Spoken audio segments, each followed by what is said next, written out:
بیت المقدس کی اہمیت اور فضائل اور تھوڑی سی تاریخ قرآن اور حدیث کی روشنی میں۔ میں ہوں حسین احمد اور آپ دیکھ رہے ہیں حسین احمد H.A.S چینل۔ محترم دوستوں اور بھائیوں، بیت المقدس اور اس کے ارد گرد کا علاقہ، جس میں شام اور اردن بھی شامل ہے، بہت بڑی اہمیت کا حامل ہے۔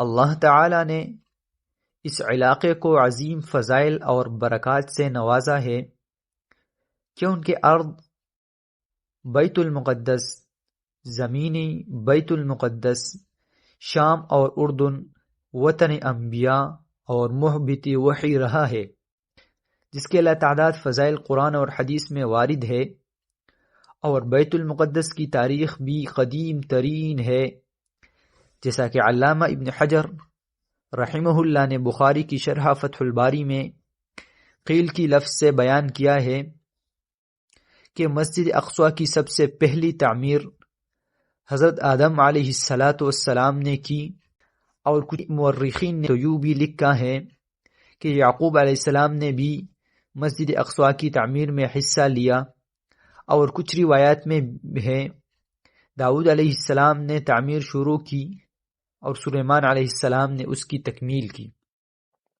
بہرحال محترم بھائیوں، بیت المقدس کی فضائل قرآن میں بہت زیادہ ہے۔ اللہ سبحانہ و تعالی نے قرآن مجید میں اسے مبارک قرار دیا ہے اور فرمایا ہے سبحان الذي اسرى بعبده ليلا من المسجد الحرام الى المسجد الاقصى الذي باركنا حوله لنريه من آیاتنا۔ ترجمہ: پاک ہے وہ ذات جو اپنے بندے کو رات ہی رات میں مسجد حرام سے مسجد اقصی تک لے گیا، جس کے آس پاس ہم نے برکت دے رکھی ہے، اس لیے کہ ہم اسے اپنی قدرت کے بعض نمونے دکھائے۔ سورہ اسراء۔ قدس ہی وہ شہر اور علاقہ ہے جو مسجد کے ارد گرد ہے، تو اس لحاظ سے وہ بابرکت ہوا۔ اور اللہ تعالیٰ ابراہیم علیہ السلام کے قصے کو بیان کرتے ہوئے دوسری جگہ فرماتے ہیں وَنَجَّيْنَاهُ وَلُوطًا إِلَى الْأَرْضِ الَّتِي بَارَكْنَا فِيهَا۔ ترجمہ: اور ہم نے ابراہیم اور لوط علیہ السلام کو ارض مبارک میں نجات دی، تو مبارک زمین یہی قدس کی زمین ہے، کیونکہ یہ مسکن انبیاء ہے۔ اس زمین میں اللہ تعالی نے برکت ڈال دی ہے کہ سرسبز و شاداب اور زرخیز ہے۔ تیسری جگہ اللہ تعالی کا ارشاد ہے وَلِسُلَيْمَانَ الرِّيحَ عَاصِفَةً تَجْرِي بِأَمْرِهِ إِلَى الْأَرْضِ الَّتِي بَارَكْنَا فِيهَا وَكُنَّا بِكُلِّ شَيْءٍ عَالِمِينَ۔ ترجمہ: اور ہم نے سلیمان کے لیے ہوا کو مسخر بنایا ہوا تھا، جو اس کے حکم سے اس کی تخت کو مبارک زمین کی طرف لے جاتی تھی، اور ہمیں ہر چیز کا علم ہے۔ تو سلیمان علیہ السلام کی نبوت کا مرکز بھی بیت المقدس تھا۔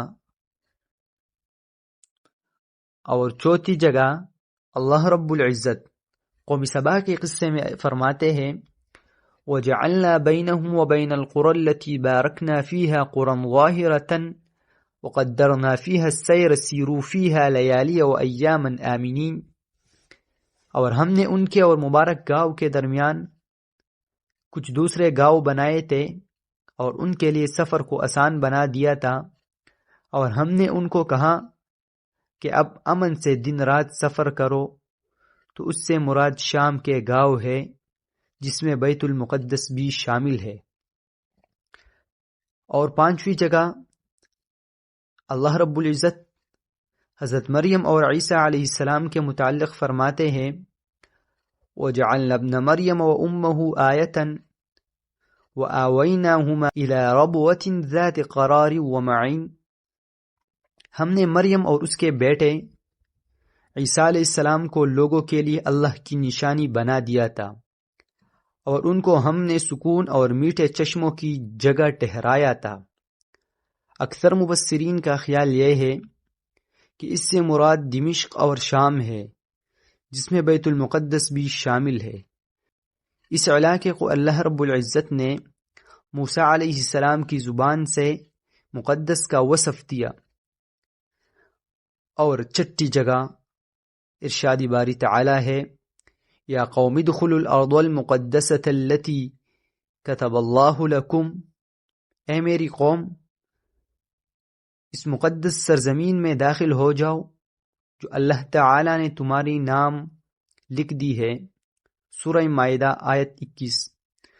اور بھی اس قسم کے بہت سارے آیات موجود ہیں جس میں بیت المقدس کی فضیلت بیان کی گئی ہے، اور احادیث میں بھی بیت المقدس کے فضائل بیان کی گئی ہے۔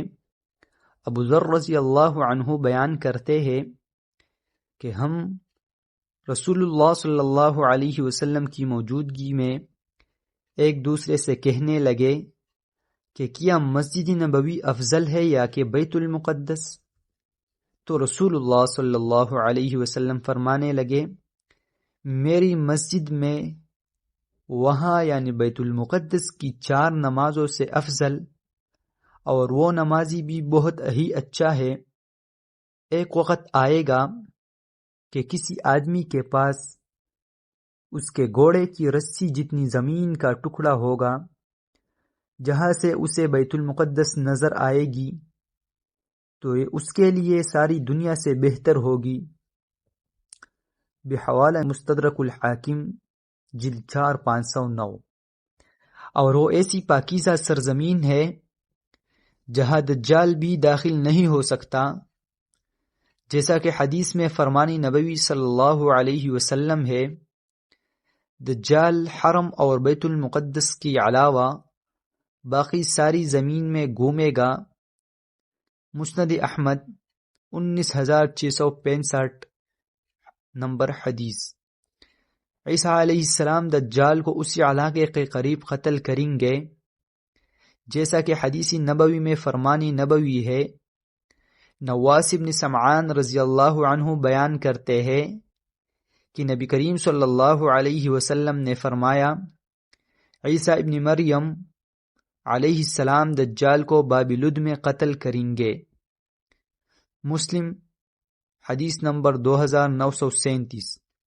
لد بیت المقدس کے قریب ایک جگہ کا نام ہے۔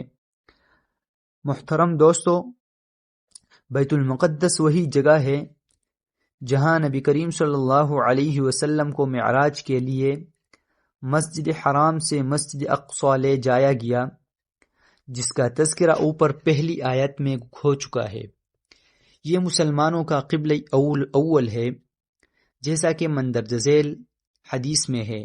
براء رضی اللہ عنہ بیان کرتے ہیں کہ رسول اللہ صلی اللہ علیہ وسلم نے 16 یا 17 مہینے بیت المقدس کی طرف رخ کر کے نماز پڑھی۔ رواہ البخاری والمسلم۔ باقی احادیث اور تاریخ کا کچھ حصہ انشاءاللہ العزیز آئندہ ویڈیو میں اپلوڈ کی جائے گی۔ اگر آپ خواہش رکھتے ہیں تو کمنٹ میں ضرور بتا دیجئے، اور اس چینل کو سبسکرائب کیجئے، اس ویڈیو کو لائک کیجئے، اور کمنٹس میں ضرور بتا دیجئے کہ آئندہ کل آپ بیت المقدس کی تاریخ سننا چاہتے ہیں یا نہیں چاہتے۔ اپنے خواہش کا اظہار ضرور کیجئے۔